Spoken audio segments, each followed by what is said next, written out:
Ég heiti Pétur Matthíasson og kem frá Vegagerðinni, forstöðumaður samskiptadeildar og verð fundarstjóri hjá okkur í dag. Það aðeins að fara yfir fyrirkomulag fundarins. Eins og þið þekki væntanlega þá þetta gríðarlega umfangsmikið umhverfismat. Ég held að það sé með öllum viðaukum allavega 1000 síður, en það eru bara viðaukarnir 1000 síður. Þetta allavega svakalega mikið og þannig að við munum ekki á hundaveði en það verður ekkert rosalega langur tími til að segja frá öllu hér í kynningunum, en samt munið þær taka svolítinn tíma. En við höfum síðan einhver ágæti stund fyrir spurningar og svör að kynningunum loknum, en eftir það verða þessar stöðvar sem þið sjáu hérna á leiðinni inn, þar getið þið komið og tala við sérfræðingana og spurt nánar út í það sem ykkur finnst varðandi kynningarnar. Þannig að þetta er svona skipt og ætti að geta þjónað öllum að þeir fái þær upplýsingar sem þeir þurfa. Síðan er þetta að minna það að þetta er kynningarfundur. Við ætlum ekki að vera að deila leiðaval eða hvað við hefðum átt að gera eða eitthvað slíkt. Við erum hér til þess að aðstoða ykkur til þess að þið geti komið umsögnum eða ábendingum á framfæri inn í skipulagsgáttina. Það verður allt tekið og öllu verður svarað og jafnvel tekið mark á því sem þið segið. En alltíðan þá er þetta leiðin til þess að koma sína framfæri. Það er ekkert gagnaði að fara að rífast við þetta góða fólk frá Eflu, því að það er bara að vinna vinnunum sína. Og ég veit að þið gerir það ekki, það er allir kurteisir hérna á Kjalarnesinu, er það ekki? Og þá er eiginlega bara ekki eftir neina bíða. Og það er Guðmundur Valur Guðmundsson sem er framkvæmdastjóri hjá Vegagerðinni og formaður verkefnisstjórnar. Þetta er svo stórt og viðamikið verkefni að það er ómögulegt að kunna þetta allt saman. En Guðmundur Valur, gjörðu svo vel.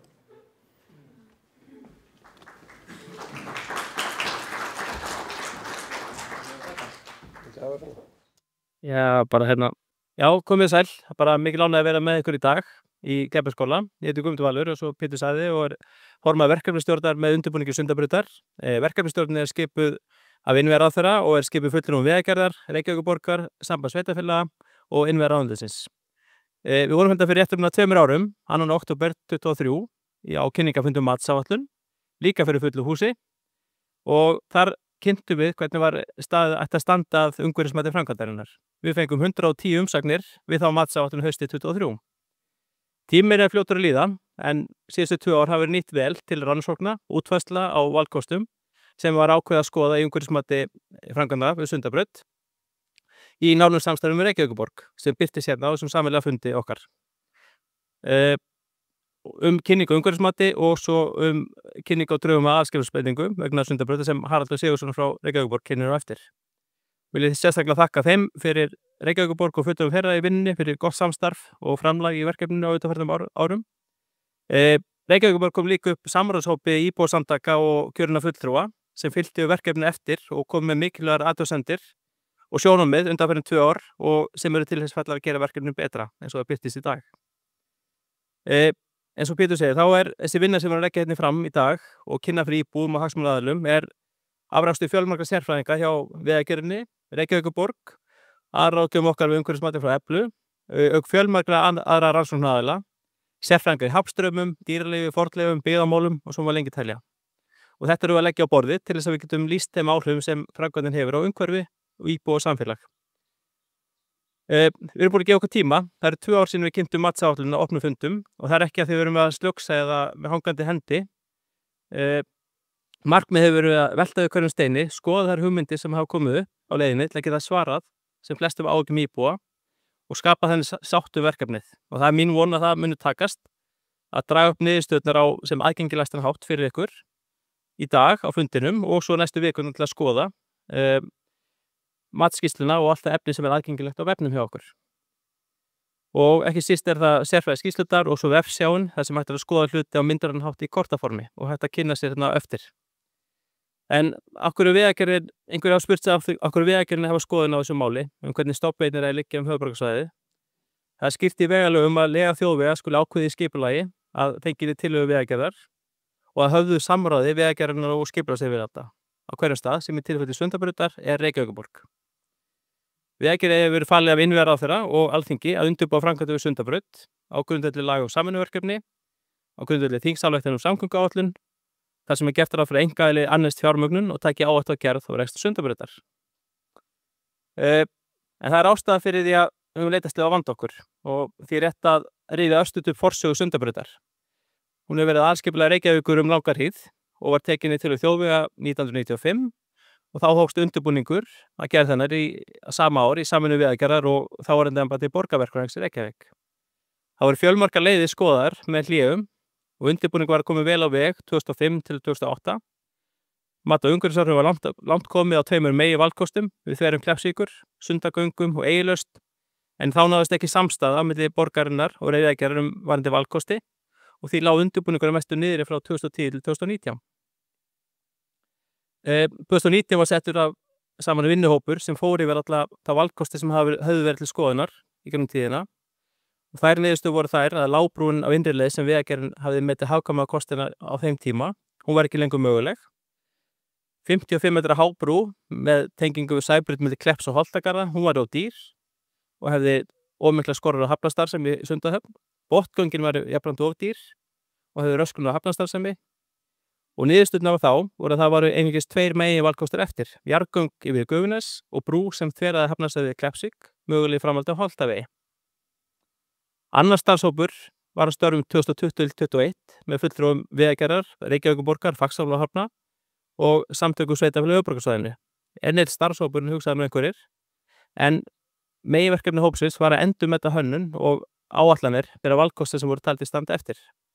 Sundagöng og Sundabrú við þverun Kleppsvíkur voru endurmetin, þannig að þeir tengdust nýjustu hugmyndum skipulag aðliggjandi byggða, áformum með uppbyggingu annarra samgöngumannvirkja í þéttbýlinu og það leiddi af sér ákveðnar niðurstöður og í framhaldinu undirrituðu þáverandi innviðaráðherra og borgarstjóri undir viljayfirlýsingu samstarf undirbúningu og umhverfismat framkvæmdarinnar. Og á þeim grunni hefur við unnið til dagsins í dag í samstarfi Vegagerðar og Reykjavíkurborgar. En hvað er umhverfismatið? Umhverfismatið er lögbundið ferli við undirbúning framkvæmda og er einungis einn þáttur í aðdraganda þess að fá útgefið framkvæmdaleyfi. Það liggur grunn að öllum mótvægisaðgerðum, vöktun sem nauðsynleg eru talin. Vegagerðin hefur svo álit skipulagsstofnunar til hliðsjónar við umsókn um framkvæmdaleyfi og þarf að rökstyðja sérstaklega við valinu af valkostur sem hefur meiri umhverfisáhrif en einhver annar sem hefur minni áhrif. Framkvæmdaleyfið þarf jafnframt að vera í samræmi við skipulagsáætlanir og í dag sjáum við hvernig samþætting ferlis umhverfismat framkvæmda, breyting á skipulagsáætlunum getur gengið fyrir sig.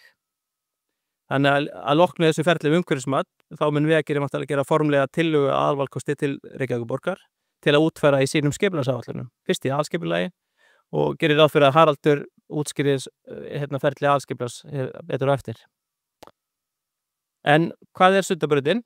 Hún er nýr stofnvegur á höfuðborgarsvæðinu, liggur frá Sæbraut að Kjalarnesi og verður hluti af stofnvegi sem tengir allt höfuðborgarsvæðið saman með greiðfærum vegi sem liggur eftir Reykjanesbraut frá Hafnarfirði í gegnum Garðabæ, Kópavogi og Reykjavík allir upp á Kjalarnes. Og markmiðin með byggingu Sundabrautar, eins og það hefur verið skilgreind af Vegagerðinni og Reykjavíkurborg og birtist í matsáætlun umhverfismats árið 2023 eru eftirfarandi að bæta samgöngur fyrir alla ferðamáta á norðurhluta höfuðborgarsvæðis, bæta tengingu vestur og Norðurlands við höfuðborgarsvæðið, auka hagræði fyrir atvinnuumferð, bæta tengingu Grafarvogs við svæðið vestanvert Hliðaá, dreifa umferð á fleiri leiðir og létta umferðarþunga og auka samfélagslegan ábata með styttri ferðatíma, minni akstri, minni útblæstri og mengun. Önnur markmið má nefna að auka umferðaröryggi, fjölga flóttaleiðum á höfuðborginni og bæta aðgengi viðbragðsaðila að stofnleiðum. Í matsskýrslunni er lýst nokkrum valkostum og Andri Gunnarsson frá Eflu mun lýsa þeim valkostum hér á eftir og Ragnhildur Gunnarsdóttir mun fara yfir mat- og umhverfisáhrifum og niðurstöðum þess og Haraldur Sigurðsson frá Reykjavíkurborg hvernig ferlið við aðalskipulagsbreytingu verður næstu mánuðina. Þannig ég ætla ekki að dvelja frekar við það. Og það er markmiðið semst að í umgjörð verkefnisins að gjaldtaka af umferð til 30 ára standi undir uppbyggingu og rekstri Sundabrautar. Þannig að uppað veggjalda hefur áhrif á eftirspurn eftir notkun og tekjurnar þurfa að standa undir fjárfestingunni og endurgreiðslu fjármögnunar. Þannig að raunverð viðskiptaáætlana verkefnisins er forsenda því að það verði að verkefninu. Eftir sem kostnaður við fjárfestingu og rekstur er hærri, þeim hærri þurfa veggjöldin að verða og þá er hættan að svo að færri nota Sundabraut. tekjurnar lægri og ekki innistæða fyrir endurgreiðslu fjármögnunar. Og það staða sem við viljum ekki vera í. Það eru mörg skref framundan, en kynningin í dag og aðskipulagsbreytinga framundan eru bara mikilvægur og nauðsynlegur áfangi á leiðinni og forsenda fyrir því sem gerist áfram.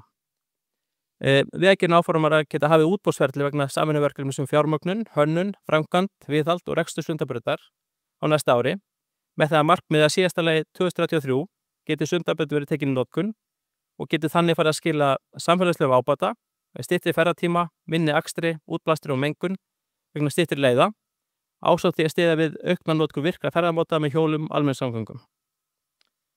Það er mikilvægt að verkefni sem Sundabraut skapi sátt og það er mín skoðun að það að höfum beðið lengi, sumum finnst alltaf lengi, því að verkefni verið einhverjum betra. Það munir hæfa betur nútíma áherslum samgöngur í borgarumhverfi og þeirri notkun sem búist við, heldur en ef Sundabraut hefði verið tekin í notkun árið 2002. Það er það líka mín skoðun að við getum ekki beðið mikið lengur en það hafa áform með Sundabraut verið forsenda uppbyggingar annarra samgönguinnviða á undanfarnum 30 árum ásamt annarri landnotkun í skipulagsáætlunum sveitarfélaga. Þannig að það er því okkar trú og byggir þá á þessum greiningum sem við höfum unnið að undanfarnum árum að verkefni sé til hagsbóta fyrir alla íbúa höfuðborgarsvæðisins sem og þá sem búa í nágrenni þess og sækja þangað atvinnu og þjónustu. Og þá jafnvel fyrir íbúa í Laugardal, Grafarvogi sem og íbúa í Mosfellsbæ. Þannig að tilkoma Sundabrautar mun breyta dreifingu umferðar á höfuðborgarsvæðinu og breyta leiðarval okkar frá því sem er í dag. En eins og Pétur kom inn á í byrjun og að þá viljum við heyra eitthvað sjónarmið. Við viljum geta útskýrt á aðgengilegan hátt hvernig áhrifin eru þannig að við getum fjallað Sundabraut á málefnalegan hátt og taka upplýstar ákvörðun um framhaldið.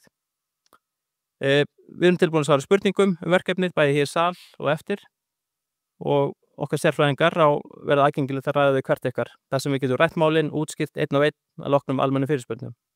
Þannig að við hlökkum bara verulega til að heyra eitthvað sjónarmið og takk fyrir mig.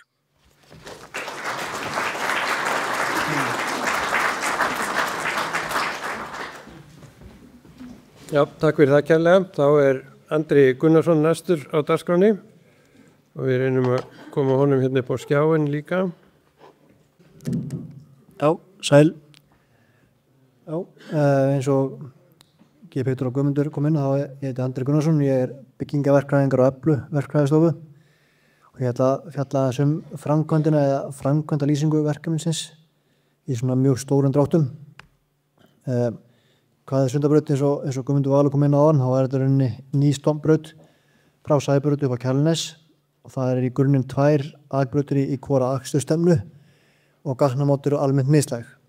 Einnig eru göngu- og hjólastígar hluti af verkefninu og það er sérstök áhersla á góða tengingu við stofnstígakerfi höfuðborgarsvæðisins í Sæbraut og Gufunesi og það eru meira minna aðskildir stígar en svo er rauninni sameiginlegur stígur frá Gufunesi og norður upp á Kjalarnes og göngu- og hjólastígurinn er meira minna upplýstur. Það er fyrir að verkefni verið lagt í einum áfanga en í umhverfismatinu er skipt upp í 4 hluta til einföldunar og í kringum matið. Hérna sjáum við rauninni 2 kort sem að sína það er 2 megin valkorti sem er að ræða. Annars vegar það sem að Kleppsvíkur þverjar með göngum eða með brú. Fyrir norðan Gufunes er rauninni legan fasti, hún er ekki til, það er engi valkostir í boði. Og fyrsti rutinana er bláa línan er á hluti 1, svo er guli hlutin hluti 2, gulina segi ég. Appelsínu guli er á 3. hlutin og svo 4. hlutin upp á Kjalarnes. Og ef við fjöllum aðeins byrjum á hluta 1, þá er það annarkvæmt í boði á að vera með Sundabrú eða Sundagöngundu Kleppsvík. Og fyrir brúna er aðeins fleiri útfærslur í boði sem helga svona af ýmsum ástæðum. En fyrir Sæbraut þá er í boði 3 mismunandi útfærslur á tengingu Sæbrautar og Sundabrautar og í Gufunesi eru 3 valkostir í boði. Í Sæbraut snýr þetta aðalega því hvort sé að ræða mislæga eða planganamót við Sæbraut. Öðru leyti er legan í plani mjög svipuð og Gufunesi að ræða á mismunandi útfærslur út frá gamla urðunarstaðnum í Gufunesi. Og svo getur einnig Sundabrú verið mishá eða mislöng. Og eins og sjáum hér þá eru fyrir Grafarvoginn í grunni fyrir brú 2 tengingar í boði. Annars vegar Hallsveg og hins vegar Strandveg, Borgarveg. Já, og eins og já, í Gufunesi þá er lagt upp með það í grunninn að veglina fari yfir gamlan urðunarstað, en það ef það í ljós kemur það verður ekki leið fyrir því, þá eru settið fram 2 valkostir þar sem brautin hliðrað runni til vesturs og annarkvort í göngum eða á fyllingu. Og hérna sjáum við runni dæmi hvernig aðalvalkostur framkvæmdaraðila getur litið út í gatnamótum með Sæbraut. Þá runni settir stokkur í Sæbraut og Sundabrautin tengist ofan á stokkin við Sæbrautina. Og hérna sjáum við einnig að það mikil áhersla lögð á það að göngu- og hjólastígakerfi sé verið sett. Það eru aðskildir göngu- og hjólastígar og mislæga þveranir hérna fyrir gangandi hjólandi. Og sambærilegt fyrir Gufunes, hérna þá aðskilin göngu- og hjólastígur meðfram ströndinni, en svo það blandaði stígar sem þverað á Sundabrautina með mislægu þverunum. Og svo eins og ég nefndi á þá samt brúin fyrir Sundabrú, ef hún verið fyrir valinu, getur verið bæði há og löng, aðal munur liggur í hæðinni. Ef talað lægri brú, þá aðeins 12 metra siglingahæð undir brúna og þá leggjast runni skip og komur af innan brúar. Ef fyrir hærri brú verður ennþá möguleiki að nota allavega hafnar núverandi veilugkanta hluta. Hérna sjáum við annan dæmi ásýndamynda brúnni, þar sem horft til vesturs að Holtavegi.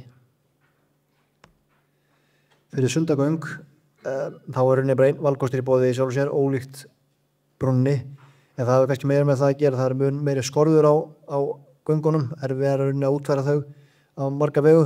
Þessi lega sem teiknuð núna nokkuð föst.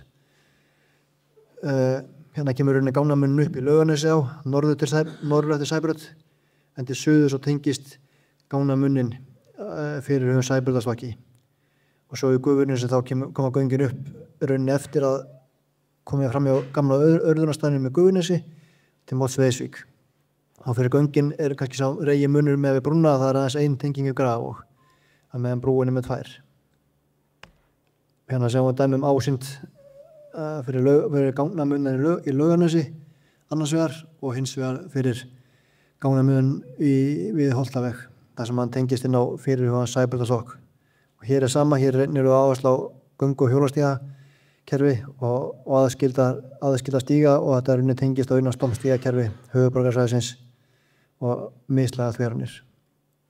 Og sambærilegt hér í Gufunesi, einnig aðskilin göngu- og hjólastígum meðfram ströndinni, en mislæga þveranir með blönduðum stígum til að tengja Gufunesið við Gráin áfram. Svo við færum okkur áfram norður, þá hluti hennar 2 sem að fara yfir Gufunes og Geldinganes, eða frá Gufunesi og yfir Geldinganes. Það Eisvík þveru með stuttum brú og landfyllingu og vegurinn fer í svona 10-20 metra skýringu í Geldinganes aðeins eftir valkostum. Það lagt upp með ein mislæg gatnamót, en einn fjallað það líka möguleiki að hafa 2 gatnamót sikkurum meira á nesinu. Og þannig runni litað svæði, gullitað svæði, og þá runni lagt upp með það að brautin geti farið þetta hliðrinn til vesturs, sem þá til að opna á fleiri möguleika og framtíðar uppbyggingu á Geldinganesi. Það er samt ágætt að koma fram að það engan hátt partur af verkefninu, það bara verið að halda sem flestum möguleikum opnum á þessu stígi.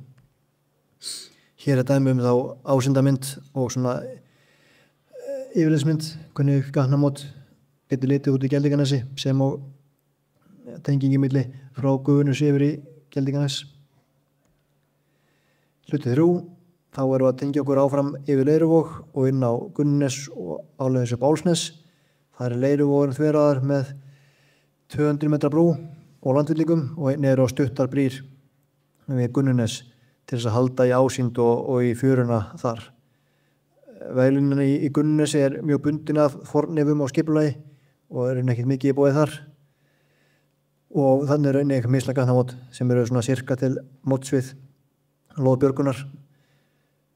Og áfram hér það áfram sameiginlegu göngu- og hjólastígur meðfram brautinni á þetta leið. Aðeins svona hliðrast til en í grunninn það samhliða. Hérna sjáum við dæmi mynd sem tekin til á suðu svona út frá Álfsnesi eftir Gunnesi. Og svo síðasti parturinn, þá það frá Álfsnesi upp á Kjalarnes. Þá fer inn í vegurinn eða brautinni gennum lóð Sorpu og það í skeringu að Kollafirði og því svo Kollafjörð á landfyllingu og með 80 metra brú. og tengist inn að núverandi Vesturlandsveg annan við vestan við Leiðhamra og já, áfram eru sameiginlega göngu- og hjólstígar. Það er aftur gullitasvæði þar sem kemur til greina að hliðra brautinni þannig og það er með í huga klettabelt enn fyrir botni Djúpvíkur sem setur stvíp á standlínuna og er möguleiki á að halda í. Áður fyrr var lagt upp með að væri mislæg gatnamót þannig að við það sem að brautin kemur í land við Kjalarnes, það hefur verið horfið frá því núna á seinni stigum. Umferðin ekki talin alveg réttlanda það, auk þess sem að það er aðeins erfið í útfærslu þessi gatnamót. Og hérna sjáum við svo dæmi þá yfirlitsmynd af mögulegum gatnamótum í Álfsnesi við Sorpu og ásýndamynd af þverun Kollafjarðar. Já, þá er ég búinn með myndbart.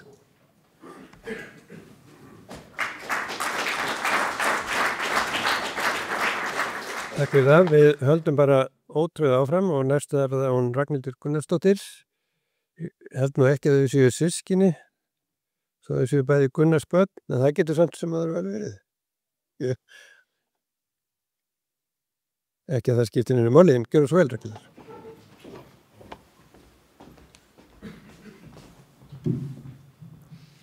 Komið sæl. Ég heiti sem Ragnhildur, ekki systir hans Sandra en Gunnarsdóttir. Ég er umhverfisverkfræðingur í Eflu og ég ætla að fara yfir í raun og veru lítinn hluta af niðurstöðum umhverfismatsins en svo er bara auðvitað opið hér á eftir fyrir spurningar þær niðurstöður sem ég ekki fer yfir, en við höfum svona reynt að svolítið klæskir að stíða þessar kynningar bara hverju svæði fyrir sig og fjöllum þá þætti sem að svona helst snerta íbúa á hverju svæði fyrir sig. Rétt aðeins bara til þess að staðsetja okkur á tímalínu umhverfismatsins. Við erum stödd þarna í viku 2 af rúmlega 6 vikna löngu kynningaferli umhverfismats skýrslunar, þarna það sem að guli ferningurinn er. Það eru opið fyrir umsagnir og athugasemdir við umhverfismatið til 30. nóvember til og með 30. nóvember. Og eins og kom fram hérna í upphafi þá þarf að skila athugasemdum með skriflegum hætti og ég kem að sína það í lokin hvernig hægt er að gera það. En svo tekur við þarna einhver tímabil þar sem að framkvæmdaraðili og vegagerðin í samvinnu við Reykjavíkurborg svara öllum skriflegum umsögnum og svo er álit Skipulagsstofnunar unnið út frá niðurstöðum umhverfismatsins og skriflegum svörum framkvæmdaraðila við öllum umsögnum sem berast. Og álitið eins og hefur komið fram þarf svo að hafa til hliðsjónar auðvitað í öllu leyfisveitingaferli framkvæmdarinnar. Rétt aðeins varðandi svona nokkra grunnforsendur sem er rétt að taka fram í umhverfismatinu, varðandi útreikninga í umhverfismatinu til að mynda varðandi áhrif Sundabrautar á umferð og umferðaröryggi og allar aðra útreikninga sem tengjast umferðarútreikningum. Það er ekki reikna með gjaldtöku, að það sé gjaldtaka á Sundabraut í þessum útreikningum. Það yrði tímabundið ástand og er heldur flókið að taka með í útreikninga, þannig að það er ekki gert. Við erum í öllum tilfellum að reikna með í raun og veru að reikna út áhrif fyrir það sem að ensku heitir worst case scenario eða versta tilfelli og það þýðir það þó að við erum að reikna út mestu mögulegu áhrif Sundabrautar ef að síðan umfang mannvirkja eða valkosta er minnkað áður en að framkvæmdum kemur, að þá vitum við það að umhverfisáhrifin af þeim lausnum er þá samsvarandi minni heldur en það sem kemur fram í umhverfismatinu. Niðurstöður í skýrslunni bara rétt að benda á það er svolítið misjafnt hvort að þær sýni áhrif mótvægisaðgerða eða ekki, að þetta er alltaf útskýrt í myndateksta og í niðurstöðuköflum fyrir hvern umhverfisþátt fyrir sig. Það er reikna með að það verði ráðist í allar framkvæmdir samgöngusáttmálans eins og Sæbraut og Stokk og svo er horft til þess að þróun íbúa og byggðar verði samkvæmt aðalskipulagi og við erum að horfa til þess að umferð árið 2040 allum útreikningu verði samkvæmt umferðarspám fyrir það ár. Núllkostur að lokum, að því ég minnist svolítið ofta á í kynningunni samanburð við núllkost, hann er í raun og veru byggir á sömu forsendum, þar að segja varðandi það að við erum að reikna með að það verði ráðist í alla framkvæmdir samgöngusáttmálans og íbúaþróun samkvæmt aðalskipulagi, en þá að Sundabraut verði ekki veruleika, Sundabraut verði ekki byggð. Þannig að þetta eru svona forsendur sem er ágætt að hafa í huga og ágætt að vita af þegar þið farið að kynna ykkur gögn og ef þið viljið skila inn umsögnum sem við hvetjum auðvitað öll til að gera. Þetta eru þá umhverfisþættirnir sem voru skoðaðir í matinu. Þeir eru 17 talsins, þetta má alveg segja óvenju umfangsmikið, þetta viðamikið umhverfismat, en til að halda ykkur ekki allt og lengi sitjandi þá höfum við ákveðið að fara þessa leið að kynna bara nokkra þætti og ég ætla að fara aðeins yfir niðurstöðuna fyrir umferð og umferðaröryggi, fyrir hljóðvist og svo fyrir byggða og íbúaþróun.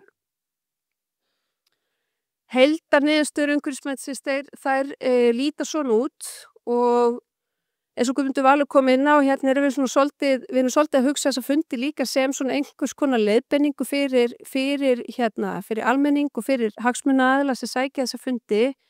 Þannig að mér langar svolítið að fara yfir það hvernig á að lesa úr svona svolítið þessari heldur flóknu töflu. Eins og kannski sjáum þá þarna bæði merkingar með X og stjörnumerktu X-i og það sem sagt X-in eiga við vænt áhrif á rekstrartíma, þar að segja þegar Sundabraut er komin í notkun, á meðan að X með stjörnumerkja áhrif á framkvæmdatíma. Og þetta tvennt getur verið býsna ólíkt eins og fyrir, segjum fyrsta umhverfisþáttinn fyrir umferð, þar erum við að reikna með neikvæðum áhrifum á framkvæmdatíma, en aftur jákvæðum og verulegum jákvæðum áhrifum á rekstrartíma. Svo ég fékk spurningu strax í upphafi frá samstarfsaðila sem var ekki að vinna í þessu umhverfismati, hvernig stæði á því að það væru svona mörg X fyrir suma þætti, og það auðvitað bara út af því að við erum með mjög stórt framkvæmdasvæði sem ólíkt innbyrðis, við erum að fara yfir haf og land, við erum að fara yfir byggðsvæði, útivistarsvæði og þarna gilda ólík viðmið og svo erum við líka með mismunandi valkosti til skoðunar, þannig að þessar mismunandi niðurstöður fyrir suma umhverfisþættina þær endurspegla þetta. Rétt aðeins varðandi óvissuna, það ákveðin óvissa varðandi niðurstöðu fyrir nokkra af umhverfisþáttunum, en rétt bara að taka fram að það ekki óvissa niðurstöður þessara umhverfisþátta í heild sinni. Þetta óvissa varðandi afmarkaðan hluta af niðurstöðunum sem snýr að því að það ljóst að Sundabraut mun valda gruggmyndun í hafi út af þverunum og brúargerð, en hversu lengi þessi gruggmyndun kemur til með að vara, það óvissa í kringum það. Þannig að þess vegna eru niðurstöðnar að því leytinu til óvissar. En svo ég snúm mér aðeins að niðurstöðum þá fyrir umferð og umferðaröryggi, byrjum á því. Þið sjáu þennan stóra hvíta fláka, hann táknar það svæði sem tekið til skoðunar í umhverfismatinu, í líkan útreikningum fyrir umferð. Og framkvæmdasvæði sjáu þið þarna með gulri merkingu, framkvæmdasvæði Sundabrautar. Og heildarniðurstöður fyrir þennan umhverfisþátt, hvort sem að Sundabraut verður útfærð með brú eða göngum Kleppsvík, að Sundabraut mun draga úr eknum kílómetrum í vegakerfinu og stytta ferðir. Og hún mun sömuleiðis draga úr ferða og tafatíma akandi umferðar. Aftur á móti mun hún fjölga akandi ferðum í kerfinu og fækka ferðum með almenningssamgöngum og því sem kallað virkum ferðamátum, hjólandi og gangandi. Það einnig talið að Sundabraut muni draga úr og dreifa betur álagi á stofnbrautakerfi höfuðborgarsvæðisins, og ég sýni þetta aðeins myndrænt hér á eftir, og að hún muni bæta umferðaröryggi með því að færa hluta af umferðinni yfir á öruggari innviði heldur en þá sem boðið í dag.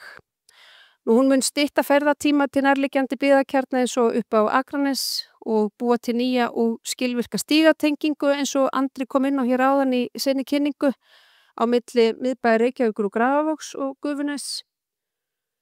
Hún mun einnig greiða leið milli hafnar og iðnaðarsvæðis Sundahafnar við Vestur- og Norðurland og svo að lokum þá munum bjóða upp á leið almenningssamgangna milli mismunandi hluta höfuðborgarsvæðisins. Hvað þverun Kollafjarðar þá benda vindgreiningar til þess að aðstæður og Sundabraut Kollafjörð verði sambærilegar og þær í raun eru í dag á Vesturlandsvegi. Það er ljóst að það er þörf á mótvægisaðgerðum við brú eða fyllingu og Vegagerðin hefur unnið að því nú þegar að skilgreina hvenær eigi að virkja óvissustig vegna veðurfars og fyrir Kjalarnesi þá er miðað við það að loka vegi þegar kviðun á 45 metrum á sekúndu. En þetta er aðeins misjafnt eftir því hvernig færðir á vegum, hvers konar ökutæki er á ferðinni og fleira. En það er ljóst að umferðaröryggi, það er talið aukast verulega með Sundabraut miðað við 0 kost, það er að segja miðað við það ef að Sundabraut verður ekki að veruleika miðað við umferð 2040 og það kemur þá helst til út af aðskilnaði akstursstefna yfir Kollafjörð sem að er ekki í dag. Og hérna er þessi myndræna framsetning sem ég myndist á. Við sjáum þarna svona samanburðarkort. Þarna er í raun verið að bera saman 0 kost árið 2040 við Sundabraut annars vegar með Sundabrú á vinstra korti og hins vegar Sundabraut með Sundagöngum á hægra korti. Það eru mismunandi áhrif af þessum útfærslum innan hverfa en svona heildaráhrifin eru áþekk. Við erum auðvitað erum við að sjá fjölgun ökutækja sem er rauða línan á þeirri leið þar sem að Sundabraut er eðlilega, það er ekki vegur í dag en hún mun einnig fjölga ökutækjum á norðanverðri Sæbraut og Kleppsvegi í tilfelli brúar en hérna heildaráhrifin eru þau að við erum að sjá fækkun ökutækja á Vesturlandsvegi og til og með Miklubraut. Og þetta þýðir þá líka að það er fækkun ökutækja Ártúnsbrekku, einnig Gullinbrú og fleiri stofnbrautir höfuðborgarsvæðisins. Hvað hljóðvistina varðar þá þetta eru sem sagt svona kort sem eru sambærileg fyrir alla umhverfisþætti. Við sýnum þetta alltaf í raun og veru, það er framkvæmdasvæði og svo sjáum við hvítaflákan, það er það svæði sem var til skoðunar í rannsóknum. Og hljóðvistarútreikningar þeir byggja sérst á líkanútreikningu þar sem eðlilega umferðin hefur mikið að segja. Heilt yfir þá er það þannig að miðað við 0 kost árið 2040 þá eru færri íbúar sem koma til með að búa við hljóðstig yfir viðmiðunarmörkum samkvæmt reglugerðum hávaða heldur en og það á við hvort sem Sundabraut verður útfærð með brú eða með göngum. Andri kom inn á það hérna áðan þessa hlutaskiptingu framkvæmdasvæðisins og hlutar 2-4 þeir ná sem sagt frá Gufunesi og upp á Kjalarnes. Og þar erum við að fara mest lít byggðsvæði. Hér á Kjalarnesi eru útreikningar að sýna að hljóðstig verði undir eða rétt í kringum þessi viðmiðunarmörk úr hérna reglugerðum hávaða kringum 55 desibel. Áhrifin svona heilt yfir metin óveruleg á þessum hlutum. Það er rétt að benda á það hérna umhverfismatinu er ekki ætlað að útfæra með nákvæmum hætti mótvægisaðgerðir til dæmis vegna hljóðvistar eða vegna loftgæða. Umhverfismati hins vegar bendir á þá staði þar sem geta komið upp áskoranir og hérna frekari útfærsla á mótvægisaðgerðum fyrir hérna svæði innan Laugardals og í Grafavogi, hún fer síðan þá fram á næstu stigum hönnunar.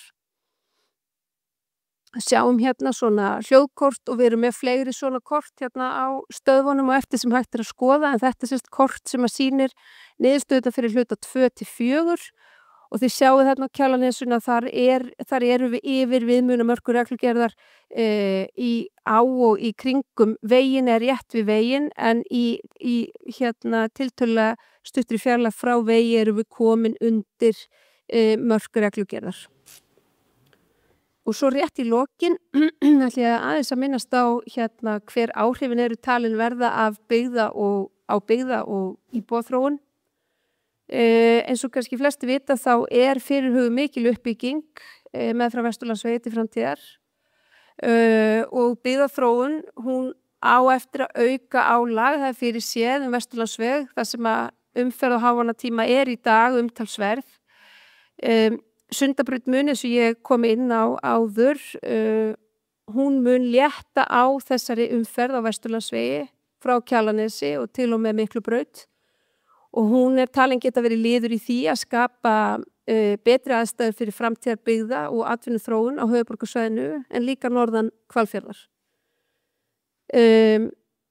Nú áhrif á hafnarstarfsemi, það kom aðeins fram hér áðan að það svolítið misjafnt eftir valkostum, það misjafnt eftir því hvernig hvort að valið yrði að þvera Kleppsvík með göngum undir Kleppsvíkina eða hærri eða lægri brú yfir Kleppsvík. Þannig að áhrif þar eru dálítið misjöfn á hafnarstarfsemi en það ekki talið að göng myndu skerða hafnarstarfsemi en lægri brú myndi hafa mest eða sem sagt hvað neikvæðust áhrif á hafnarstarfsemina í Sundahöfn. Og það bara rétt án ég klára þá ætlum ég aftur að minna á að kynningi stendur yfir til 30. nóvember. Umsagnir þurfa að berast skriflega og við öllum skriflegum umsögnum eru gefin út skrifleg svör sem svo verða hluti af þessum opinberu gögnum umhverfismatsins. Það hægt að senda skriflegar umsagnir í gegnum skipulagsgáttina eða með tölvupósti til skipulagsstofnunar og það hægt að nálgast gögn bæði í skipulagsgáttinni sem lítur svona út. Þarna eru öll gögn umhverfismatsins bæði skýrsla og viðaukar og lengra neðan við þessi gögn þar hægt að komast inn í umsagnar umhverfið. Nú og svo hefur líka verið gefin út vefsjá fyrir umhverfismatið og inn í þessari vefsjá meðal annars tengillinn á umferðarvefsjá sem hefur líka verið útbúin og þarna mjög mikið af gögnum, þarna hægt að skoða valkosti, það hægt að skoða valkosti sem voru til skoðunar og fyrir stigum og hægt að skoða þetta svona með myndrænum hætti og ég bara hvet öll til að kynna sér vel þessi gögn í undirbúningi umsagna. Og þá ætlum ég ekki að hafa þetta lengra og þakka fyrir mig.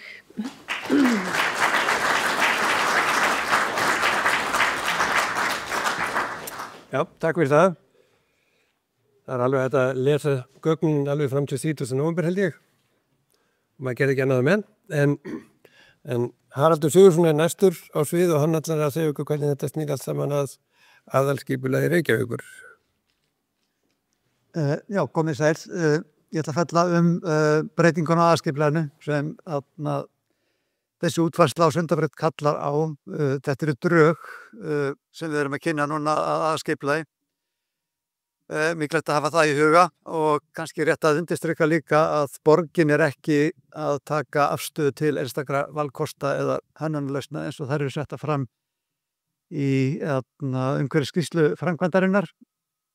En þetta hefur verið eins og kom fram hjá Guðmundi Val í byrjun að þetta hefur verið samhliða samstarfsverkefni borgar og Vegagerðarinnar langt skeið og það var ákveðið að fara í svona samhliða ferli þannig að við kynnum leið og umhverfismat framkvæmdar kynnt, þá kynnum við breytingar á aðalskipulagi. En rétt að taka fram að umhverfismat framkvæmdarinn komið kannski skrefi lengra í vinnsluferlinu og þarna á myndinni sest hringur utan ferli aðalskipulagsins. Við erum stödd þarna á þessu stigi sem við kallum drög eða vinnslutillögu. Og svo kannski líka rétt að taka fram að með aðalskipulagsbreytingunni fylgir fylgir með henni umhverfisskýrsla líka sem unnin af Vatnsveitu og ráðgjöf sem þá samkvæmt annarri grein í sömu lögum mat á umhverfisáhrifum áætlana eða aðalskipulags og þar svolítið farið almennar í umhverfisáhrifin og ég hvet samt eitthvað til að lesa þá skýrslu líka samhliða hinni.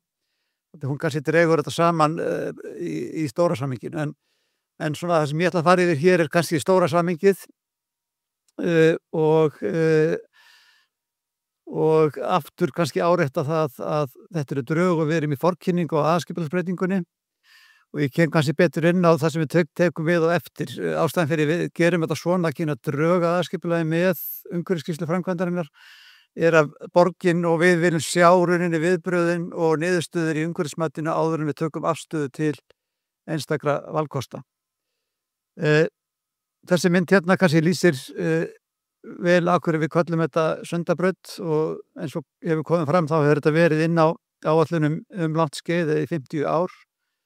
Þeir formulega inn á aðskipulag 87 held ég að sé rétt munað fyrst.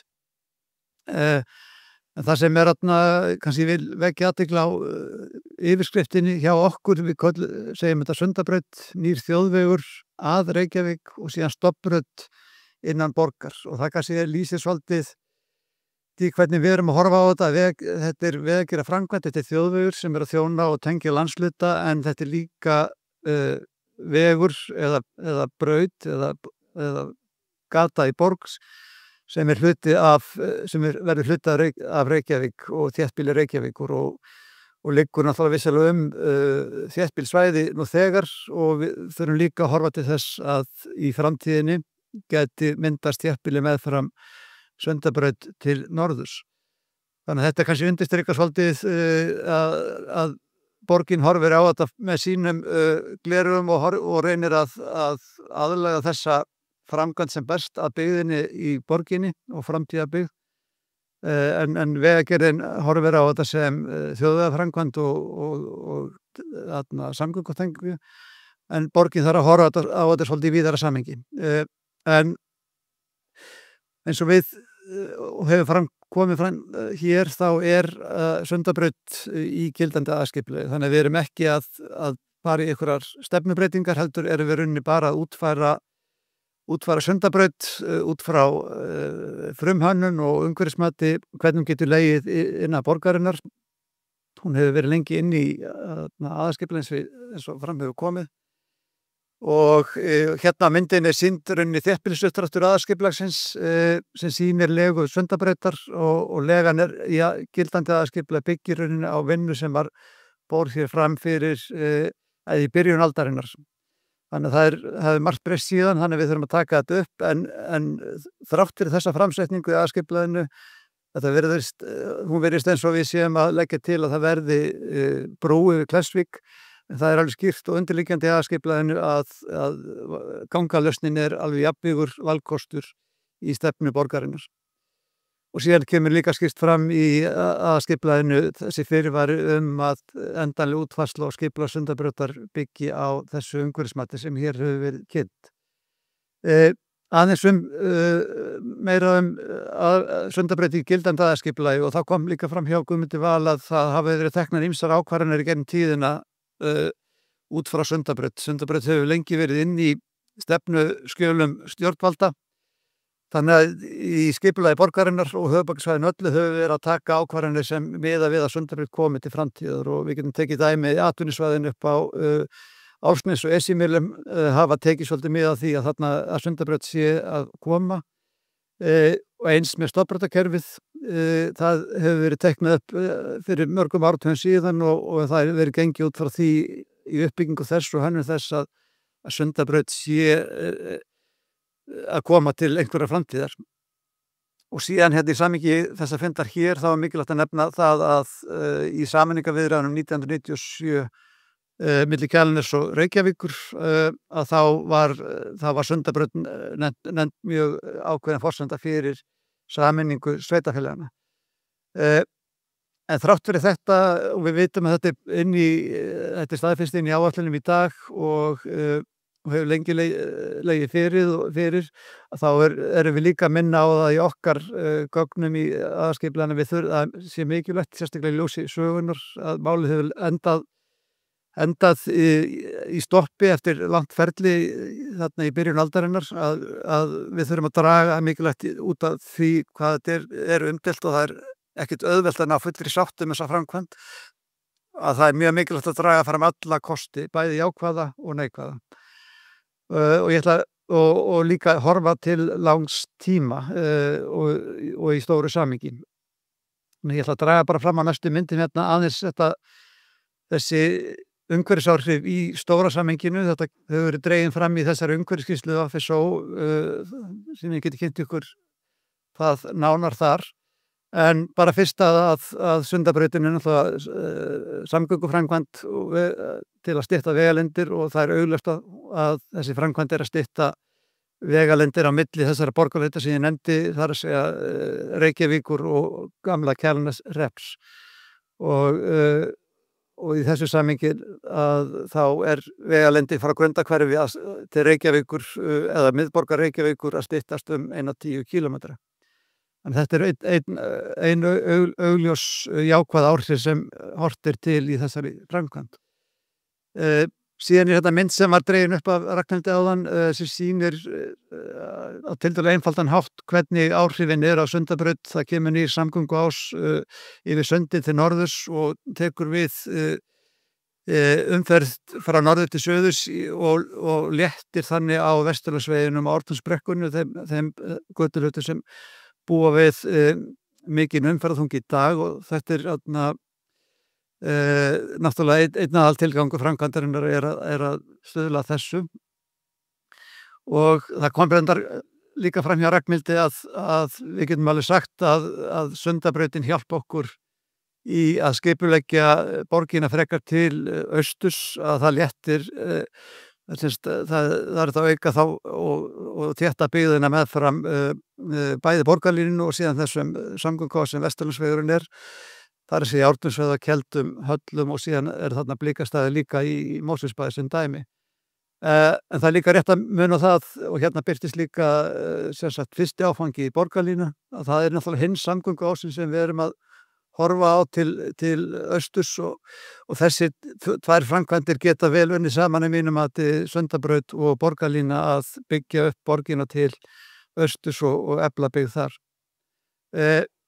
Síðan það sem ég nefndi líka áðan hérna, það er náttúrulega annað sem við nefnum og er í gildandi aðskipulagi, það er hugmyndir að byggja upp frekar atvinnustarfsemi á Esjumölum og Álfsnesinu og það eru hugmyndir í þróun Hringársgarð í tengslum við Sorpurinnarsvæði og svo vinna verður kynnt fljótlega breytingar á aðskipulagi og hugmyndir hvernig það svæði muni byggjast upp sem blandað atvinnusvæði, ekki bara einhver landfrekur iðnaður eða slíkt heldur fjölbreytt atvinnustarfsemi og það verður kynnt og það er svona viðhorfið í þeim hópi sem er að vinna það að Sundabrautin er mjög mikilvæg forsenda til að þetta getur orðið að veruleika.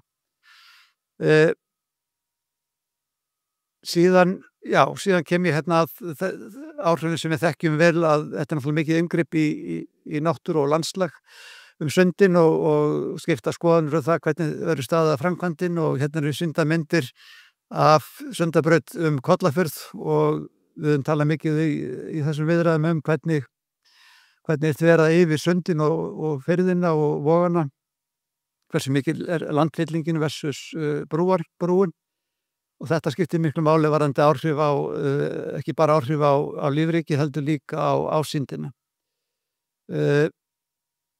Síðan er hérna nefnt áhrifin á höfnina sem kom aðeins fram hérna áðan og hérna er sagt neikvæð eða jákvæð umhverfisáhrif og spurningamerki en þetta er eitthvað sem getur haft veruleg áhrif og er náttúrulega og veltur mikið á þeim valkostum sem verða ofan á hvort þetta verður Sundagöng, hærri brú eða lægri brú og þannig að áhrifin af því og við víkjum aðeins í umhverfisskýrslu aðskipulagsbreytingar að lægri brúin mun hafa verulega áhrif á hafnarstarfsemi innan brúar eðlilega sem gæti þýtt nýja landfyllingar og stækkun hafnarinnar norðan brúar, það getur líka haft áhrif á stækkun hafnarsvæðis upp á Álfsnesi þannig að það er svona afleidd áhrif sem við erum komaðas inn á.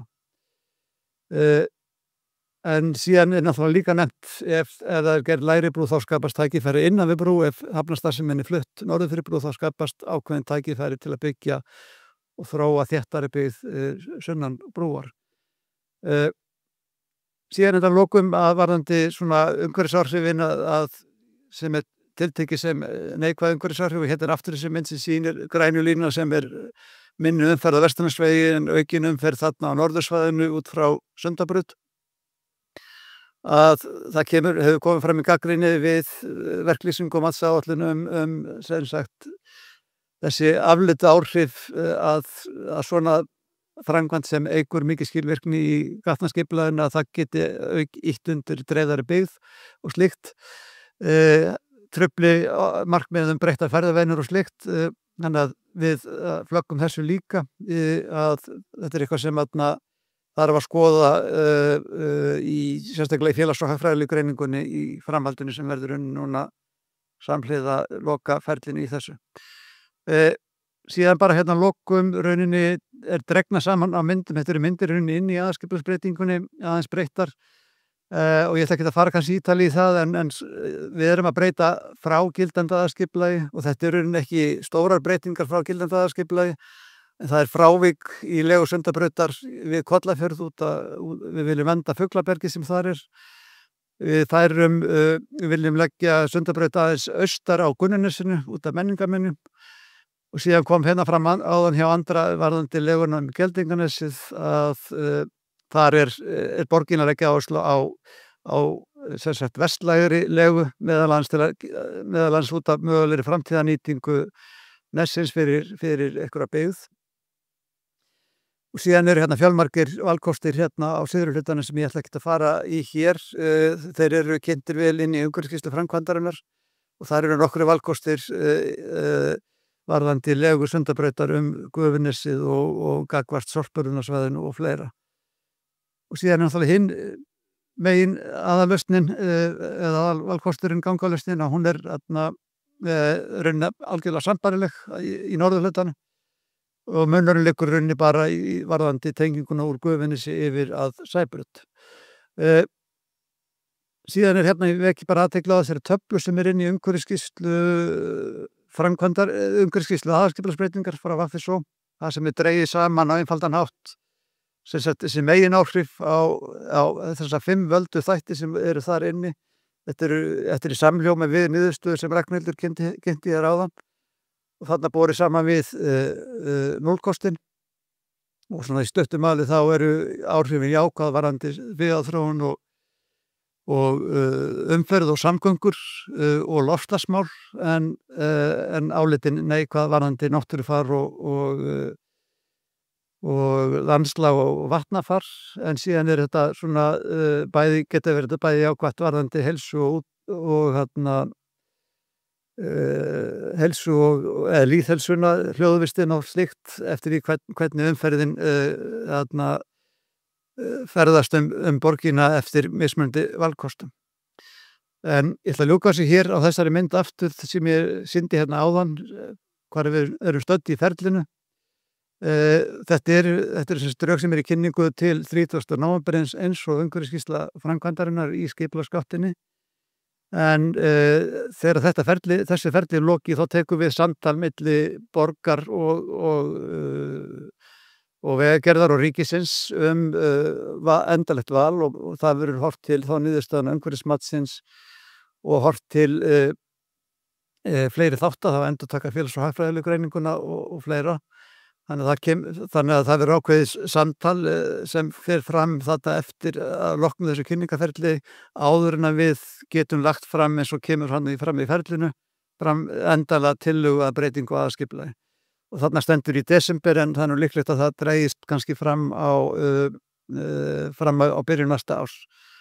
Hérna að lokum lista í upprunni þessi svona meginatrið sem við og borgin minn leggja áherslu á í kannski í endalögum útfærslum og það þarf að fjalla örugglega vel bæði valkostuna og valið á þeim og hönnunarlausnum og líka mótvægisaðgerðum. En þetta nefnum við sérstaklega sem sagt að bæta samgöngur fyrir alla ferðamáta, að áhrifin á nála íbúðbyggð verði lágmörkuð, áhrifin á hafnarstarfsemi verði sem minnst eða stuðla að hagfelldri þróun eins og við nefnum þarna. Og síðan skiptir miklu máli að þetta falli vel að landslagi, náttúru og byggð og það verði metnar þá í hönnun mannverkina líka. Og það tala samkeppni eða það verður brú, þá verður samkeppni hana. Já, síðan hvernig þetta er að, eins og ég nefndi áðan, að hvernig þetta er landfyllingar versus brúar, brýr vógana. Og síðan þetta síðast sem ég vildi nefna sérstaklega er að við viljum líka að það verði reynt að lágmarka umfang og landþörf brautarinnar og gatnamannvirki taki sem minnst eða gangi sem minnst á verðmæt útivistar og náttúrusvæði og síðan framtíðar uppbyggingarsvæði. Það kemur fram í umhverfisskýrslu VFSO að heildarframkvæmdi gæti tekið 60 hektara af landi. Þannig að þetta er stórt mál. Takk fyrir.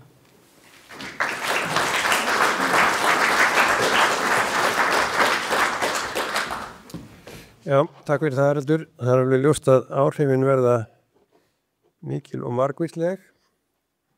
En hvað sem því líður að þá virðist nú, skal ég okkur segja, þjóðin vera nokkuð einhuga í að vilja fá þessa framkvæmd sem heitir Sundabraut.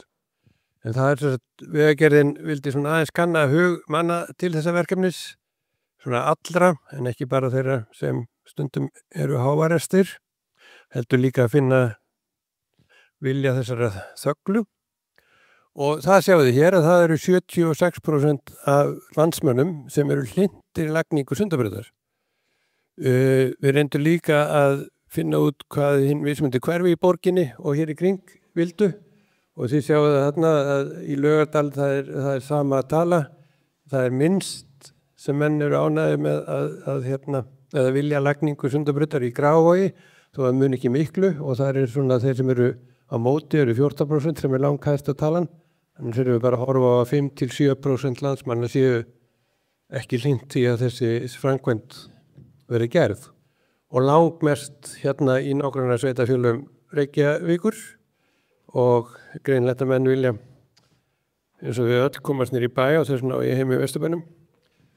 En svo var líka spurt að því við hefum mikið náð að því að það er eitt af markmiðum framkvæmdarinnar að það verið stutt við alla ferðamáta með þessari framkvæmd og þarna í efri hlutan sjáðu það var spurt hvort að það skipti fólk miklu eða litlu máli að brautin verði fær gangandi og þarna fyrir neðan er hvort að það skipti miklu eða litlu máli að hún sé fær hjólandi og þið sjáðu þarna töluvert fleiri sem vilja að þarna sé hægt að hjóla og eiginlega bara svolítið merkilegt hvað margir Íslendingar vilja að það sé hægt að hjóla þessar leiðir þó að flestir náttúrulega fara á bílum eins og við vitum að þá vilja menna að það sé hægt að hjóla og þarna þið sjáðu í hverfunum Laugardalurinn og önnur hverju Reykjavík eru hlynntastir hjólreiðum og bara að lokum og svo spurðum við líka hvort að fólk myndi nota Sundabrautina því að það skiptir náttúrulega máli að það sé gert það skiptir líka máli hvað kostu verið fyrir valinu en þarna sjáum við að það eru Grafarvogsbúar sem eru þeir sem telja sig munu nota brautina mest 21% segjast munu nota hana á hverjum degi og 38% einu sinni til 5 sinnum í viku og eiginlega er það kannski landsbyggðin sem það eru 90% sem mun aldrei nota Sundabrautina segja þeir en það er kannski alveg eðlilegt ef maður býr á Raufarhöfn.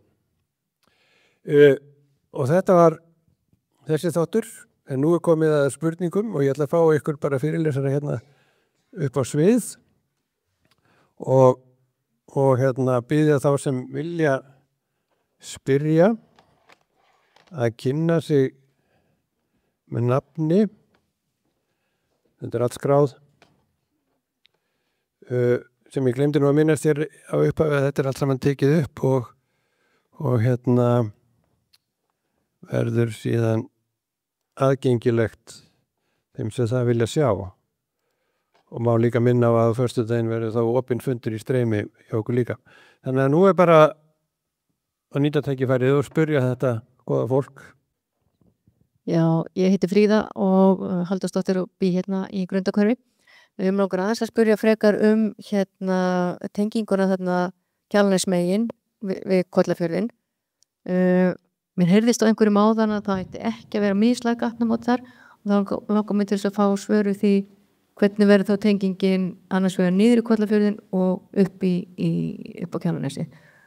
Önnur spurning er líka kannski varðandi hjólastígar. Ekki pott þetta hjólastígar muni liggja meðfram og koma samfara þessari framkvæmd. ekki eftir á. Já, uppleggi rauninni að það verður ekki mislæg gatnamót á það sem brautin kemur í land í Kjalarnesi, heldur verður á Kollafjarðar, samt vegurinn Kollafjörðum en þá tengjast inn á Stekkjaveg og inn á Hringtorgið við Móa. En það verður ekki mislæg gatnamót, eins og var mögulega, eins og var skoðað fyrir stigum. Það verður tengingin við Kollafjörð og varandi gangandi hjólandi það verður hjólastígur, blandaður göngu hjólastígur meðfram allri brautinni og hann tengist á núverandi stígakerfi sem þá það sem kemur landi á Kjalarnesi, það sem framkvæmdir endar. Og það átti að vera hanna það núna áfram í kringum 20 Vesturlands og sem búið að byggja hluti í dag.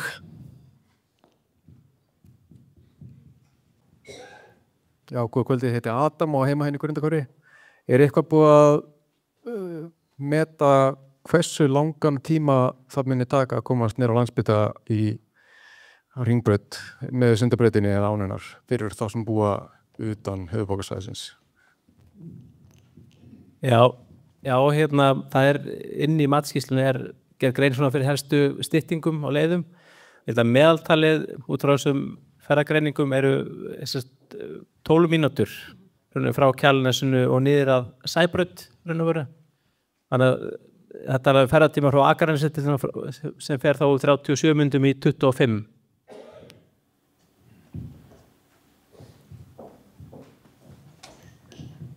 Það er kannski að hafa þetta aðeins skýrar, klukkan 8 á morgnana. Erum við að blenda bara í umferðarteppi frekar á Sæbrautinni heldur í Ártúnsbrekkunni? Það var meira það sem ég var að bá. Já, en við náttúrulega erum að gera ráð fyrir, það gert ráð fyrir nýjum mannvirkjum við Sæbrautarstokk og Kleppsmýraveg sem tekja samgöngusáttmálanum og eins við Bústaðaveg. Þannig að þegar þær framkvæmdir ætti að vera að ljúka svipað leyti og Sundabrautin 2031 til 33 og þá náttúrulega umferðarástandið þá orðið betra í Ártúnsbrekkunni og á Sæbrautinni og tengt Bústaðaveginum.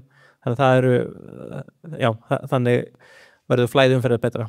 Og svo verður þá mögulega borgarlínan komið líka og yfir Sæbrautarstokk.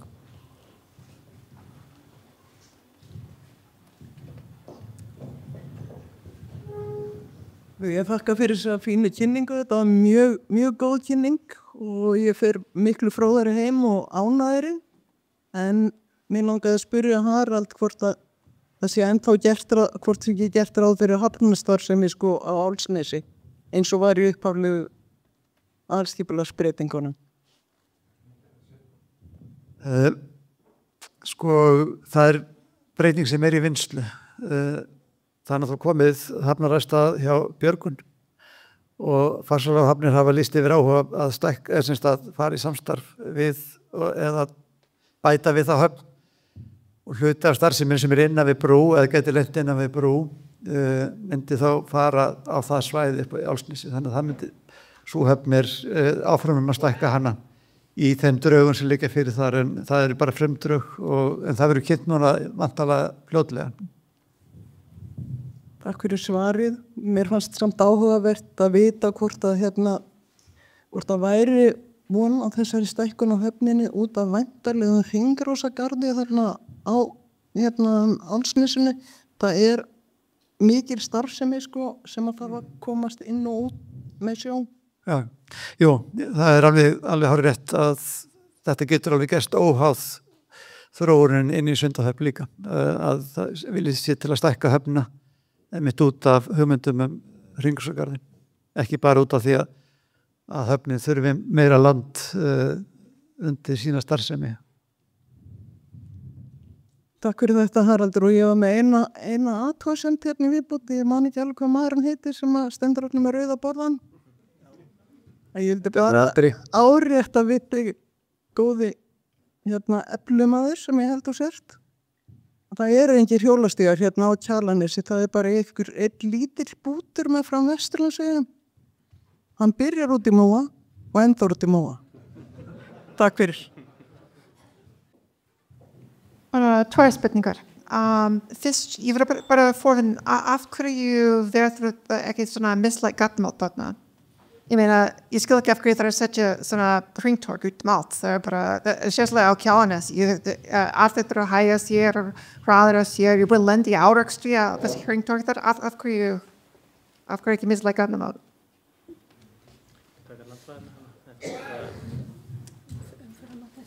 Já, það inn í grunninn að umferðarmanni kannski stendur ekki undir þeirri þörf einhverju leyti. Svo er þetta líka erfitt bara í útfæslu, þetta eru mikill hæðamunur hana, þetta er brekka niður. Þannig að það er með núverandi greiningar og það sem liggur fyrir, það er forsendur sem liggja núna fyrir, þá er ekki talið þörf á því að hafa hana mislæg gatnamót og það sé nægjanlegt að tengja bara við á þann hátt sem er lagt til núna. Það er niðurstaðan. Og hvað veitir hámarkshraðan af Sundabraut? Það er lagt þessi 80 km hámarkshraði á brautinni í grunninn. 80. Það er alltaf bíli lagt 80. Það er nákvæmlega afhverju, það er varandi umferð öryggi, varandi umferð antal líka og það er alltaf margar tengingar á leiðinni. Það er bara svona, já, það er ekki svona ágæð að taka fram að það er ekkert fast sett í því, en það er uppleikið umhverfismatinu með 80 allavega. Ja, það verður enginn að beigja inn á óvarta á brú, ég meina. Ég held kannski, er ekki brautin hönnuð fyrir 100 km hönnunarhraða veru og 80 er henni sambærilegt og við erum með á Reykjanesbrautinni í gegnum Garðabæinn og Kópavoginn og framhaldið þar og þannig að þetta er svona alltaf að geta samræmis einhver leyti, en það er, já.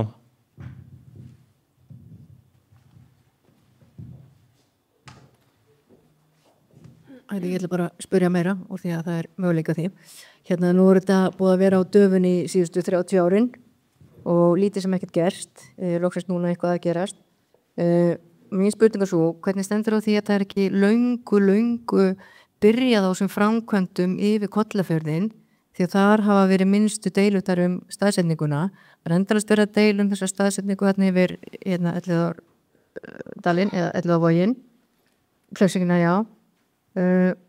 Ákveð má ekki byrja á báðum endum af því að Kollafjarðarleiðin, hún liggur alveg kýrskýr fyrir. Já, ég held að, já, framkvæmdin náttúrulega fjármögnum með veggjöldum og ég held kannski að það sem við breyst á þessum tímabili frá því sem var fyrir 15-20 árum að þá vorum við náttúrulega að ræðum Sundabraut í áföngum, að menn voru að leysa verkefnið tengja Grá og yfir á Sæbraut og svo vorum við að leysa verkefnið frá Gufunesi og alveg upp á Kjalarnes. En í dag og allar þeir greiningar sem við sjáum undanfarin ár er að stóri ávinningur Sundabrautar er allar leið og en að við auðvitað hefði getað mögulega byggt þess að 5 km inn í Grávog af því að var ákvörðunum Kleppsvík en þá náttúrulega hefði umferðin leitað í gegnum íbúðagötur í Grávog sem ekki verið heppilegt en svo eins og segja fjármögnun er gjaldtaka og hagsmunir eða ávinningur brautarinn er brautin allar leið. Það er stærsta ávinningurinn. Kom ekki fram áðan að þetta ekki verið gjaldtaka? Nei, það verður gjaldtaka, það er forsenda Sundabrautar, það verður gjaldtaka á Sundabraut en það er hins vegar ekki reikna með því í líkanútreikningum fyrir áhrif Sundabrautar á umferð og þar alveg þá smitast það náttúrulega líka inn í niðurstöðu fyrir hljóð og loftgæði og annað sem hangir á umferðinni. En það er ekki tekið inn í þá útreikninga þannig að það kann að hafa áhrif en mjög flókið að segja í raun hvaða áhrif nákvæmlega það ekki hefur áhrif á umferðarflæði innan hverfa og annað en jú, það verður gjaldtaka á Sundabraut til að byrja með. Kannski bæta þess við bara eins og segir þá gjaldtaka þýðir að það eru mögulega færri sem nota brautina og ef við segjum að án gjaldtöku séu 40.000 bílar yfir Kleppsvík en eftir sem gjald að vera herra þá eru færri sem nota og þá hefðu umhverfisáhrifin orðið minni öðruvísi áhrif var hljóðvist og svo er náttúrulega líkurnar til þess að þegar fjárfesting er búið að greiða hann upp að þá mögulega verður gjaldfrjáls eins og Hvalfjarðargöngin voru, annars getur verið ákveðið með það en sem hefði þá þýðið að umferðin hefur aukist þannig að þessu eru umhverfisáhrifin metin með þess hámarks áhrif umferðarinnar. Og þessu rosalega flinki að rekna þá vildu ekki rekna þetta allt saman. Það var ómikið. Fleiri spurningar? Hvað kostar í göngin eða brautina? Það er ekki búið að ákveða það. Nei.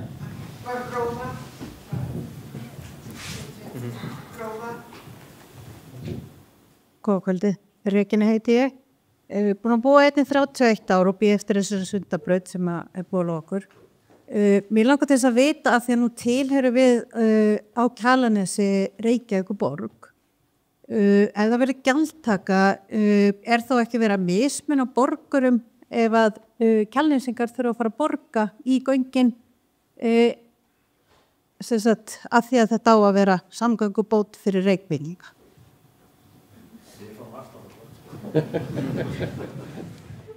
Já, það önnur leið, þannig að það hægt að velja sér þá aðra leið sem lengri og allt það, sem þá gjaldfráls eða nema það kilometragjaldið fyrir að kikka inn, það sem við borgum per kilometr. Já, Dagur getur kannski sagt hvernig hann lofaði í sameiningar viðræðum.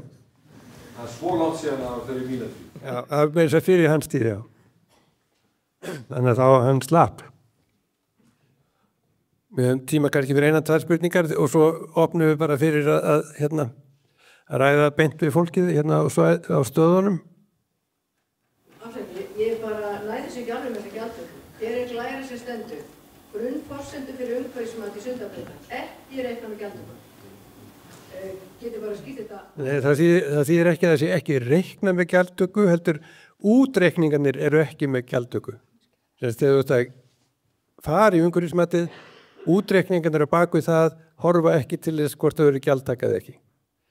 En það er ekki bara að reikna með gjaldtöku, það er forsenda verkefnisins að það sé gjaldtaka, er það ekki rétt? En það er engin annar til þess að borga. Og svarið við spurningunni áðan, borgarbúar eiga þeir að greiða fyrir að nota Sundabrautina eða ekki? Allir sem akana.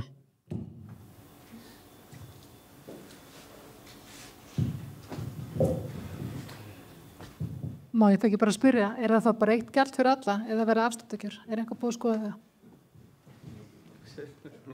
Valur, þú voru að sagða þessu. Nei, það er ekki búið útfæra gjaldskráða, þannig, það er ekki búið. En það er það sem er bara stóra verkefni núna líka, er að ljúka viðskiptaáætlun og sýna fram á forsendu verkefnisins á þann hátt.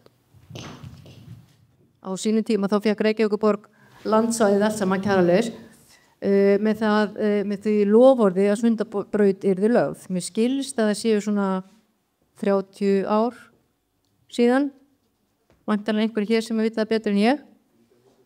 1997, einmitt, síðan hefur lítið sem ekki gerst, eintóm svik og loforð ekki efnd. Grundar hverfisbúar eru náttúrulega gríðarlega ósáttir við þennan seinagang allan. Okkur þykir væntanlega öllum hér mjög ósanngjarnt að við sem erum hverfi í Reykjavík sem eru með mjög slæma aðra samgöngu. Strætókerfið er glata hérna. Það eru margar ríkisstjórnir búin að vera við völd, enginn hefur sinnt þessu almennilega. Þannig að ég tala nú fyrir hönd margra hérna að grundarhverfisbúar séu mjög ósáttir við hugsanlega gjaldtöku. Ef ég að skilja þetta þá rétt, það skiptir engu máli hvar þú ferð inn á Sundabrautina, þú ert alltaf rukkaði fyrir það, hvort þú ferð inn við Gufunesið og keyrir yfir Kleppsvíkina, það er jafn dýrt fyrir þig eins og fara inn á Kjalarnesinu og keyra í bæinn. Er það uppleggið, það bara það kostar til þú skall að keyra brautina, hvar sem ferð inn á hana? Það er mjög líklegt eftir að verði háði hvað langan legg þú keyrir raun og veru. Það verður eitthvað annað gjald, þú keyrir úr Grafarvogi yfir Laugardal eða Holtagarða eða aðeins frá Kjalarnesi og niður til. Þannig en þetta er bara það sem við erum útfæra, hvort það verði 2 hlið eða 3 hlið eða 4, það er bara ekki búið að útfæra það endanlega, en það verður þannig, já. Þannig að það sé í takt við ávinningin sem þú ert að njóta með því að stytta ferðatíma. Ein lokar spurningin, já, eða 2. Kristinn Gylfi heiti ég vil þakka fyrir hérna góða fund og þakka Vegagerðinni og borginni fyrir það að koma með að mínum mati mjög góðan lausn í þessu máli. Það þýðir ekkert að vera með ef og hefði og það er nú vaninn að þegar menn standa upp og spyrja þá kynni meiri sem er nafni. Og ég skil nú ekki í ykkur þetta ágætu Kjalarnesingar að koma með einhver betli staf að tala um einhverja niðurgreiðslu á það að þið borgi fyrir hagkvæmari kost fyrir ykkur að gera þetta Reykjavíkur. Haldið til að þegar Hvalfjarðargöng hafi komið sem að var líka göng fyrir sem sagt alla landsmenn í og úr borg að Akurnesingar hafi fengið einhverja niðurgreiðslu fyrir að keyra, þeir gott bara fara í fjörðin. Þannig hlust ekki á þetta. Ég vildi spyrja ykkur að því, sko, að þegar það var lagt upp með gott samstarf borgarnum fyrir 5 árum að leggja upp þetta verkefni, milli borgarstjóra og þáverandi samgönguráðherra, það var lagt upp með að það væri hægt að byrja jafnvel framkvæmdur 26. Nú þetta gengið tiltölulega hratt og það mætti ætla það með lögin sem á Alþingi að þá síðan þannig að þetta gæti orðið sem sagt svona public-private verkefni sem lífeyrissjóðirnir myndu framkvæma og væri þetta að leggja það mjög hratt og vel. Nokkuð því til fyrirstöðu með tilliti til hönnunar, gefum okkur það verið farið í brú, að það verið hægt að byrja kannski í árslok 26. Ég ætlaði nú að koma á hana fund og afhenda ykkur skóplu til þess að byrja því að mér finnst þetta ekki spurning, við mjög ekki gleyma því líka kælinsingar að Sundabraut, hún hugsuð sem öryggisbraut út úr Reykjavík og inn úr Reykjavík. Reykjavík höfuðborg og við höfum ekki horfa bara á raskati á sjálfum okkur þetta. Þetta líka fyrir þá sem búið út á landu og þurfa að fara í og úr borginni. Já, takk fyrir. Ég held að samstarfið okkar hefur gengið bara mjög vel og eins og Haraldur fór inn að þá bara skipulagsbreytingar í borginni hafa fylgt mjög þétt með okkar í þessari vinnu og eins og tímalínan sem hann setti upp var þá er að fara að taka ákvarðanir í skipulagi fljótlega á næsta ári. Það þýðir samt ekki að við byrjum að grafa við útboðsferlið, við erum að tala 18 mánaða útboðsferli og samningsviðræður sem tengjast svona verkefni. Þannig við höfum alltaf sagt við vorum alltaf með 27, þannig í lok árs 27 getum við verið komið með samning raun og veru og og maður getur svo sem ekki skóplustungu fyrir eða búið að en við þurfum að koma kostningar við talum í lok árs 27, það sé raunhæft og þannig að framkvæmda árin og hönnun sé frá 28 til 32-3. Kristín, þú gefur mér skópluna, það ein síðasta spurning hérna. Þú gefur mér mikrofónin.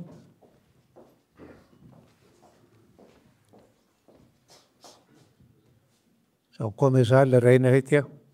Ég að velta fyrir mér umferðinni á Sundabrautinni. Nú við sjáum hvernig að stækka í Mosfellsbænum. Blikastaðir að koma inn, Keldnalandið að koma inn. Það verið að byggja upp á Ártúnshöfða og ég velti fyrir mér þessi umferð, hún fer öll á Vesturlandsveginn, hún fer öll á Ártúnsbrekkuna. Ekki gert ráð fyrir ég sé reyndar að það ekki gert ráð fyrir neinni tengingu sem að maður gæti sé fyrir sér úr þessum nýju þar sem að verið að byggja upp núna í Mosfellsbænum stórvirki eða fyrir svona alls konar keðjur og slíkt iðnaðar og verslunarsvæði sko. Nú býi ég í Kollafirðinum, kem nú væntanlega ekki til með að keyra út á Kjalarnes til þess að komast í Ringtorgið, þannig að við Móa. Þannig að þessi vegur mun hugsanlega að við fer inn á Álfsnesinu, en fyrir þá sem í Mosfellsbæ og þessu svæðum sem eftir að koma, maður hefði búist við einhverju tengingu úr þessum svæðum og inn á þetta annarkort á við Geldinganes eða einhverstaðar, en ég sé að það ekki. Þannig að ég sé ekki alveg hvernig þetta leysir í raun og veru fyrir okkur sem erum hérna á þessu næsta nágrinu. Nema fyrir Keldnanes eða fínt og þegar það verður búið að byggja upp hér þá er þetta fínt. Svo þessu örstutt, en svo held ég að vera best að hittu hann Albert og skoða samgöngusjána og umferðartölurnar sem alltaf þar. En í grunninn þannig að umferðinum eins og í Ártúnsbrekku í dag 123 eða 7.000 bílar að meðaltal á dag. Sundabrautin getur tekið við kannski með við 30-40 af þessum og borgarlína og ætti að geta tekið hluta líka. Þannig að færsla yfir í almennu samgöngur og framtíðar umferðir fyrir Ártúnsbrekku án Sundabrautar 170.000 bílar á dag. Þannig að með það að færa stóran part yfir á Sundabraut og í borgarlínu að þá skapast rými sem fyrir þá sem komum Mosfellsbænum og keyra inn í bæinn. Þannig að þá frá þessi sem í dag. Við erum að taka hægfarabílinn sem alltaf undan þér þegar þú ert að flýta í bæinn og fara með hann annað. Þannig að þú komist fljóta leiðir með það. En ég vil bara þakka ykkur kærlega fyrir góðan fund, benda ykkur á þetta fína orð og ég hugsa að við reynum bara að fá þetta spjald lánað hjá þeim hér í Kleppjárskóla og fara með á hinafundina. En sem sagt aftur takk fyrir komuna og stoppið endilega við og ræðið við sérfræðingana og það sem þið getur farið miklu nánar og dýpara ofan í það sem þið hafið huga á að spyrjum og endilega líka muna að skila inn umsögn eða athugasemd því að það skiptir líka máli. Takk fyrir.